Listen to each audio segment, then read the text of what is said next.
Hello CLAT aspirants, how are you all? I hope you all are doing great. आज हम लोग बात करेंगे the difference between the code and the act. Code और act में basic difference क्या होता है? We often see somewhere it is written Indian penal code, civil procedure code, Indian evidence act, contract act, transfer of property act. तो कहीं ये act और कहीं ये कोड क्यों लिखा होता है?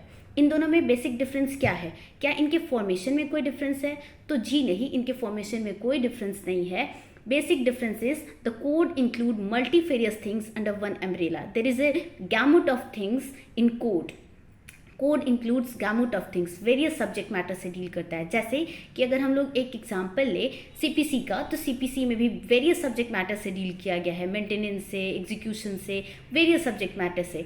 अगर हम लोग आईपीसी की बात करें तो इंडियन पिनल कोड में भी बहुत सारे सब्जेक्ट मैटर से डील किया जाता है, जैसे कि डूज एंड डोंट्स, साथ ही साथ punishment, offenses related to property, offenses related to state, offenses related to maintenance, offenses related to sexual offenses, तो offenses related to marriages। फिर बहुत सारे सब्जेक्ट मैटर से डील किया जाता है।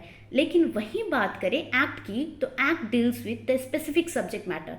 एक्ट एक स्पेसिफिक सब्जेक्ट मैटर से डील करता है, जैसे कि एनडीपीएस एक्ट हो, इंडियन कॉन्ट्रैक्ट एक्ट हो, इंडियन एविडेंस एक्ट हो। तो अगर इंडियन एविडेंस एक्ट की बात की जाए तो वो बस एविडेंस के ही इर्द गिर्द वो रिवॉल्व होता रहेगा, क्योंकि अगर इंडियन एविडेंस एक्ट में अगर हम जो भी चीज़ें पढ़ते हैं वो बस एविडेंस से ही रिलेटेड बात करता है, ना कि प्रॉपर्टी ऑफेंसेस से, ना कि बॉडीली ऑफेंसेस से, ना ही मैरिज से रिलेटेड ऑफेंसेस से, ना ही स्टेट से रिलेटेड ऑफेंसेस से।